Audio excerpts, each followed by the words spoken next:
because losing a player like him could be the worst thing that could happen to this season, or it could in a weird way be the best because it would give us a load of money to potentially spend on strengthening the squad and prevent us from losing a load of money next summer. Into the black hole.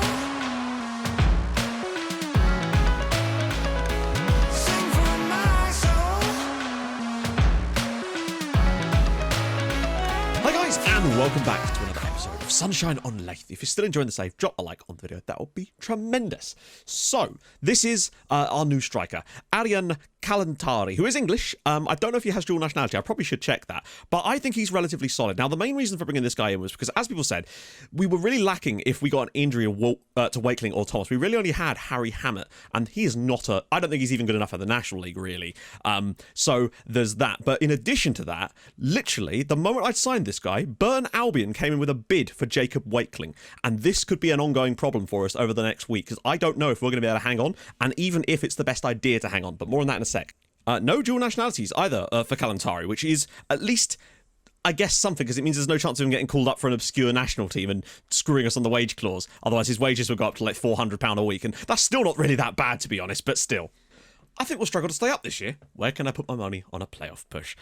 You see, I think this year might finally be the year that sort of... I think it's just that we've gone up too quickly. I think if we can survive, then we'll be fine. Next year, we probably could do that, but not this year. Could you get a senior affiliate to help you out with the loan? So, yeah, we've actually tried this. I've tried it a couple of times. Unfortunately, the board accept the request, but then they don't let me take part, and then they come back and say, we can't find anyone. So I'm like, brilliant. Cheers, lads. Something wrong with the start of the video. So this was the analysis of video. The one time I don't check through a video because I was running out of time and there was an editing error. It basically, because of the preview bit I do at the start of the video with my face in the middle of the screen, I have to leave a gap at the bottom so I can do that. And I forgot to remove that off of the analysis one because, of course, there isn't an intro bit. So yeah, that's my bad. Next season is critical for BPK. It's the season where he tells FM if he's as good as he played in the conference or he shows he isn't a League 2 player yet. I don't know if he's ever going to be a League 2 quality player, but he does things. He does things to my heart. Also, apologies for the lack of Regen Sunday. There will be a Regen Sunday tomorrow because reasons. Don't want to spoil anything, so all I'm going to say about the match is you had 15k plus away fans travelling from Leyth, but the vast majority were Blackhaven fans rooting for Crawley. Why'd you got to ruin my dreams? Why'd you got to go do that? A Gordie Howe hat-trick for BPK. Yes, I've had a few players be like that, and he is most definitely the most likely to get one in future. So today, we're playing against Grimsby. Now, this is big for a lot of reasons, really. Let's just jump straight in. Mainly because they are below us in the league, and now we don't know exactly where they're expected to finish this year, but there's a good chance that they're going to be one of our main rivals, unfortunately. So the fact that we've only got 1 win and 3 defeats in our first 4 matches is still better than a lot of teams down there, but it only takes a couple of wins for those teams to come climbing straight back above us. Like, we could finish the day in the relegation zone, in theory. By the way, we've got a guy on trial from Gillingham who they're looking to get rid of, who looks like he could be the left back of dreams for us. So keep in mind that one once we find out more about him. But for today, oh, good lord. Good lord. Right, let's do a selection advice and see what really options we've got. So, Adabati, again, not playing him as a right back. I mean, we really are struggling in this position somewhat. I think it's going to have to be PK. Yeah, Connor Teal and Terry Bishop, of course, as the DM pairing, with, of course, Wakeling and Thomas up front, Forsyth, Harding, Defty, Galvin, and, of course, Ben Winterbottom. Still a few players returning from injury at the moment, which isn't great, but at least they're coming back. Put Gorjo on the bench because he's such a versatile player. And to have Cartwright there too, just because he can play both roles, technically. And we'll have Adabati instead of Hammett, because obviously we've got Kalantari now. So, they're playing a very, very defensive system, basically. But I look at that as they fear us. They fear us, and we'll show them why. Or we're going to at least try to show them why. I think if we get a win away at Grimsby here, this would be a tremendous step forward as far as our chances at survival. It's important that, the one win we do have so far this season was away at a potential relegation rival in Port Vale. I'm actually going to put the bottom of the league down here on display because that's probably where we're going to be focusing more on this year. But we'll have to see. They're pushed quite high up, actually. If Wakeling and Thomas could get the ball in the right positions, there could be some joy here. Wakeling with a lovely first touch. Come on, Jacob. He's a bit too... he doesn't get the touch just right. Maybe he's already got Burton Albion in his head talking to him. By the way, yeah, the bid they put in for him was £70,000. So it's an interesting bid, to be sure. But I think we could maybe push them up a little. And the other problem is I tried to offer him a new deal, and he wants £1,300 a week, and we're not allowed to offer that. And that's without clauses. So my concern is, and remember, he's only got 1 year left on his contract, is that we might not be able to negotiate a new deal with him, and then he could leave at the end of the season on a free transfer. And that to me would be even worse than selling him now. Wakeling's just bombed through the defence again. He has to finish this time, and he does. Jacob Wakeling's 4th goal of the year, but my problem is, where would we be without Jacob Wakeling's goals this year? That's his 4th goal of the season already. And this is great, though. Curtis Thomas does his thing, but look at this. He's got so much to do here, and he just drifts straight past the defender. 4th goal of the year for JW, and a lovely little finish from the lad. Where would we be in this league if we didn't have his goals? And this is the real conundrum we're facing, and I've got to decide what to do about it. Because we'd take a lot of money now and a 50% of next sale fee clause almost certainly, but we'd be without his goals. Curtis Thomas, who hasn't really hit the ground running so much this season and has just squished that shot wide. Looking good so far, though. I guess the question becomes whether... Oh, and Luke Billum makes it 2-0, and CT has grabbed himself a pair of assists. Is this the return of Curtis Thomas? We're 2-0 up away at Grimsby Town now. This would be a massive win. It would ironically be our 2nd away win in League 2 as well. But Luke Billum, of all people, scoring from a free kick. Well, there you go. Something new happens every day. But the Wakeling problem is definitely something I'm going to have to think about. If they come back with a massive bid, if it starts to get into the hundreds of thousands, like we get to like 100,000, then I might have to consider it, particularly if we can get a clause in there too, because otherwise we'll get no money for him next summer. But at least if we at least have him for the season, though, that's the problem. You know, how important are his goals going to be this year? Can our new boy fill in those shoes? Because I don't think he's as good as Wakeling. He doesn't have the pace at Abate. Forsyth all the way through, and it's blocked and it's in the back of the net. And Kai Forsyth makes it 3-0 to Whitport Athletic away at Grimsby Town. And my goodness. And by the way, the striker that we did get turned Rochdale down to join us. And I think he may have made a good decision there. That is very fortunate. Because Rochdale are currently rock bottom, and we are certainly not going to be after today's game. Grimsby have just brought on former Blackhaven player Nick Sandy. You might remember him from the early stages of this save. So a Blackhaven player now on the pitch against Whitport. Oh, look at the space. Thomas has got this. Wakeling needs to get into that. Oh, why is he so deep? Come on, Jacob. Oh, wait. Oh, I mean, I like your thought, but come on. We've not created a chance since the 21st minute. Grimsby have actually tightened up quite well, but it's too late, really. Grayson, PPK's come right in field. A lot of space out there for James. Come on, lads, keep that clean sheet for us. Ball in, and it's a great strike from Forlarin. I think they kind of deserve that just from their second half performance, to be honest. We kind of switched off, and I think this is why I never praise players at half-time overall. I always like to get them not being complacent, because it does feel like in the second half we've just kind of switched off. Nothing's been created in this second period. We've kind of just taken our foot off the gas. It's a great strike. Dagenham are also starting the league pretty well as well, with 7 points on the board so far. I mean, we could still muck this up in theory. I really hope we don't. Oh, go on, BPK. Slip it on. Thomas, can he get round? He can. Oh, yes. It's 4-1. Curtis Thomas finally scores himself an open play goal in League 2, and Ben Putman-Kitely will get the assist. Terrible defending from Grimsby, but this is lovely from Putman-Kitely. A lot of work for Curtis Thomas here. He's still got a defender to beat, and he still just puts himself in a wonderful bit of space and slots home his first goal from open play in League 2. Well done, Curtis Thomas. Putman-Kitely wins it again. CT. Can he take it around the side for someone? Connor Teal. Tons of options. People flying forward. Putman-Kitely for Kalantari. And Curtis Thomas is in again. And he nearly... Oh, Kalantari with the strike, and it's well saved by the goalkeeper. Nice little link-up between the two. That was nice. And that looks like it's going to do it. Grimsby Town 1, Whitport Athletic 4. Comfortably our biggest win as a professional side. Huge result there.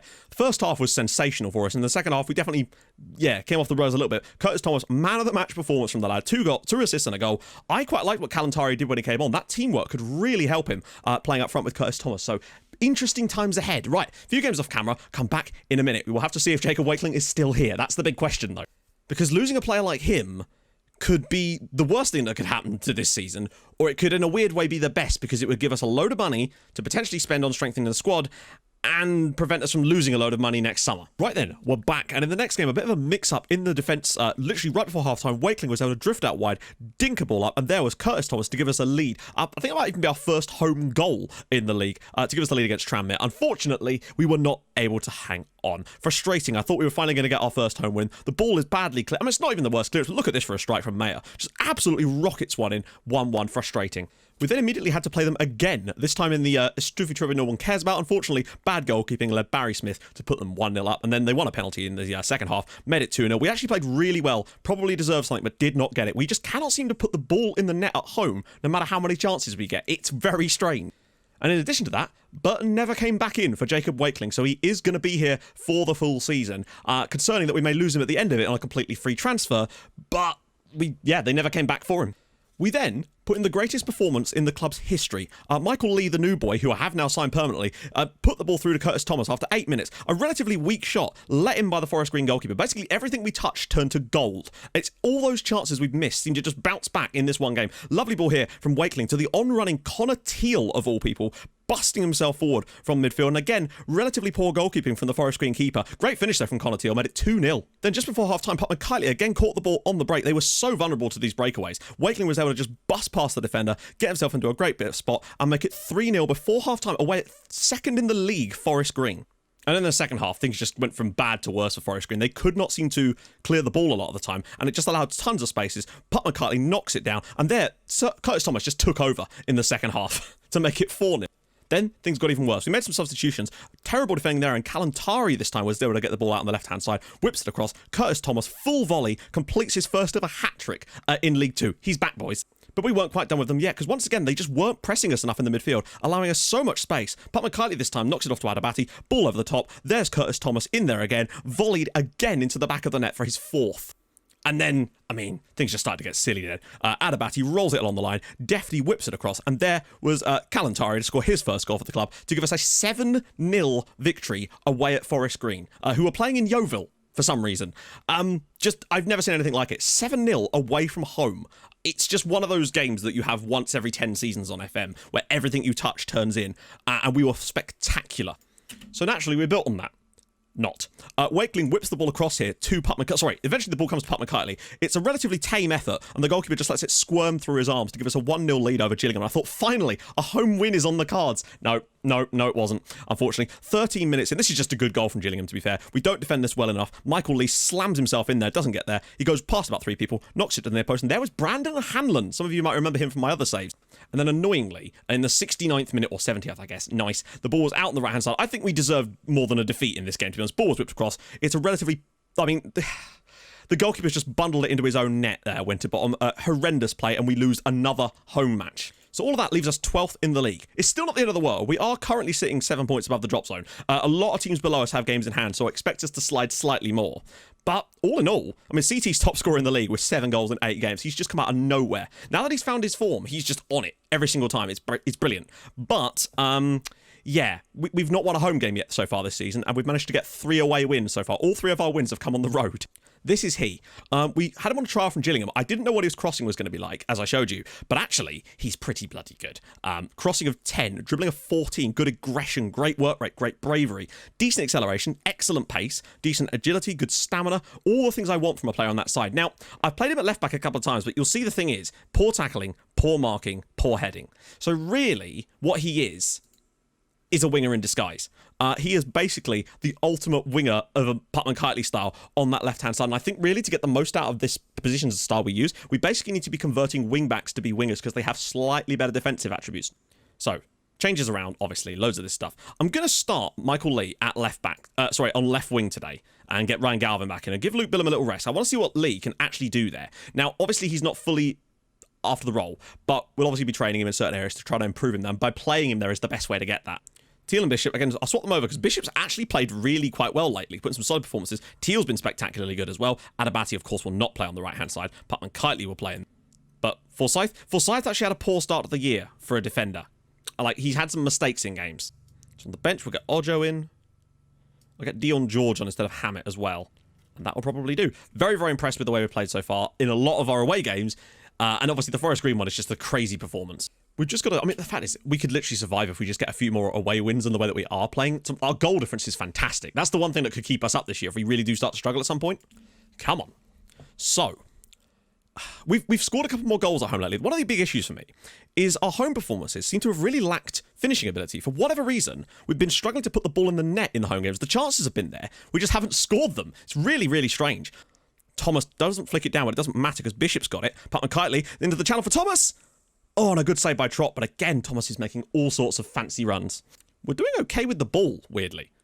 We usually suffer quite dreadfully against these sort of teams when they play this. Oh, what a strike from Connor Teal. Very nearly pinged in goal of the year. I want to see. We also had an attendance of over 3,000 for the Gillingham game, the highest attendance we've ever had. So we've actually doubled our attendances since becoming a Football League club, which is really nice. They've let Thomas bring it down. This is what he needs.